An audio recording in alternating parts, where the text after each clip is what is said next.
वित्तीय विवरण का मतलब है फाइनल अकाउंट्स। फाइनल अकाउंट्स अर्थात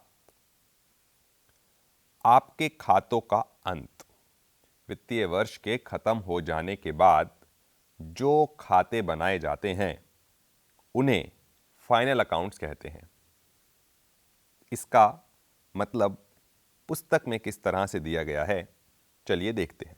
आप पढ़ चुके हैं कि वित्तीय लेखांकन एक सुप्रभाषित क्रमिक प्रक्रिया है, जैसे रोजनामचा जिसको आप अंग्रेजी में जर्नल कहते हैं, खतौनी मतलब पोस्टिंग, खाते बनाना लेजर, और तलपट मतलब ट्रायल बैलेंस को तैयार करने से प्रारंभ होती है।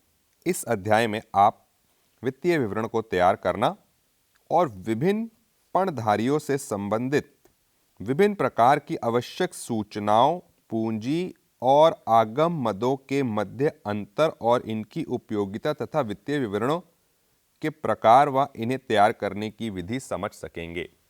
कहने का मतलब यह है कि जर्नल, लेजर या ट्रायल बैलेंस को बनाने से आपको लाभ या हानि का ज्ञान नहीं होता था। तो यह अध्याय इस जर्नल, लेजर, ट्रायल बैलेंस को बनाने के बाद का पद है। आप इस अध्याय में सीखेंगे कि आप किसी फर्म के प्रॉफिट या लॉस कैसे पता लगाते हैं और वित्तीय विवरण मतलब किसी फर्म की फाइनेंशियल पोजीशन कैसी है। आइए देखते हैं। अध्याय 1 से अगर हम याद करें कि व्यापार का उद्देश्य यह है कि पणधारियों को उनकी अर्थपूर्ण सूचनाओं को पहुंचाना, उपयोगकर्ताओं को जो आंतरिक और बाहरी कोई भी हो सकते हैं, यह जानकारी मिले कि फर्म में क्या चल रहा है, तो उनके पास ऐसा क्या पहुंच जाए जिसको देखने मात्र से वो यह पता लगा सकें कि फर्म में निवेश करना लाभदायक होगा या हानिकारक, या व्यापार का मालिक, व्यवसाय का स्वामी यह जान पाए कि उसके व्यवसाय में कितना सामान खरीदा जा रहा है, बेचा जा रहा है, कौन से खर्चे ज़्यादा हो रहे हैं, कम हो रहे हैं, कितनी परिसंपत्तियां उपलब्ध हैं, कितने कर्जे हैं इत्यादि। इन सभी चीज़ों की जानकारी आपको फाइनल अकाउंट से मिलेगी और यह अध्याय आपको इसी चीज को सिखाने के लिए दिया जा रहा है, जिनकी सहायता से वे सही निर्णय ले सकें। पणधारी प्रत्येक वह व्यक्ति है जो व्यापार से जुड़ा है। विभिन्न पणधारियों के हित मुद्रा अथवा गैर मुद्रा संबंधी हो सकते हैं अथवा प्रत्यक्ष और अप्रत्यक्ष भी हो सकते हैं। कई उदाहरण आपने उपयोगकर्ताओं के देखे। मान लीजिए आप कोई बैंक हैं और आप किसी व्यापारी को कर्जा देने के लिए पहुंचते हैं।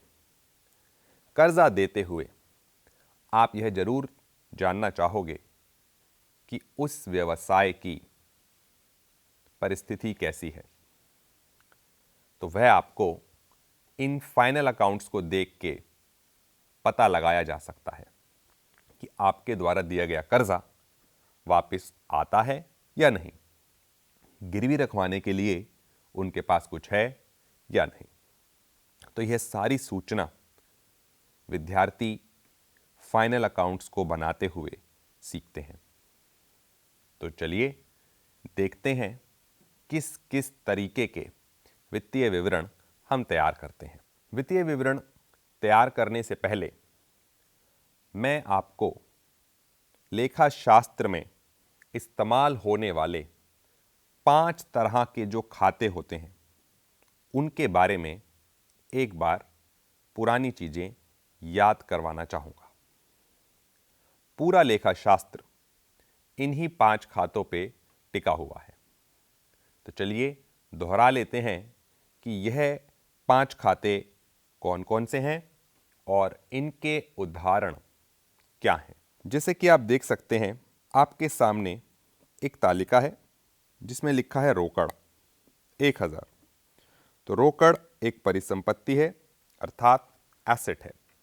यह पहले तरह का खाता हुआ। फिर है पूंजी। पूंजी मतलब कैपिटल, स्वामित्व। यह दूसरे तरह का खाता है। फिर एक है विक्रय।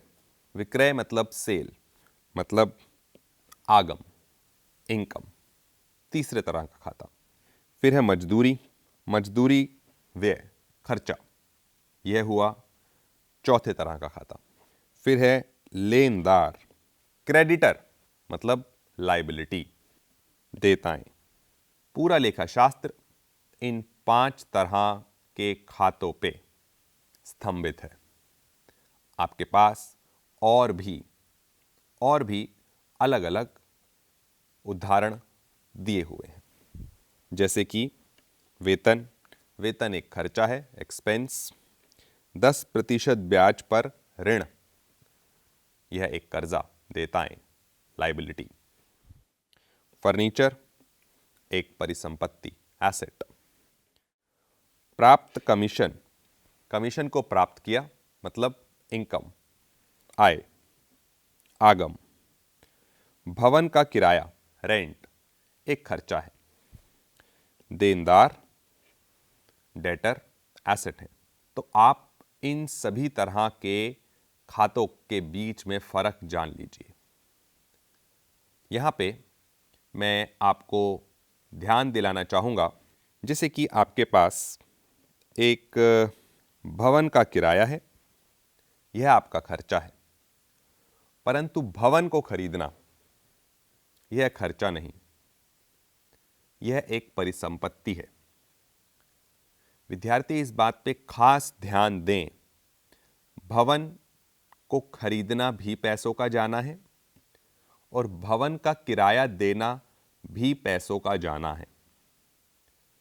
परंतु जब आप भवन के लिए पैसे देते हैं तो वह भवन आपका हो जाता है और वह बिल्डिंग आपके लिए एसेट बनती है। वह खर्चा नहीं, वह एसेट है। और जब आप भवन का किराया देते हैं तो भवन का किराया आपके लिए एक खर्चा है, व्यय है। तो आप सदा इस बात का ध्यान रखेंगे कि कौन सी चीज खर्चा है और कौन सी चीज परिसंपत्ति। परिसंपत्ति खरीदने के लिए पैसों का जाना पूंजीगत है, कैपिटल नेचर। और खर्चों को करना, जैसे कि वेतन देना, मजदूरी देना, यह रोजमर्रा की बात है। यह रेवेन्यू नेचर के खर्चे कहलाते हैं। तो यहां यह जानना बहुत जरूरी है कि रेवेन्यू नेचर के खर्चे और कैपिटल नेचर के खर्चे आपस में क्या फर्क रखते हैं।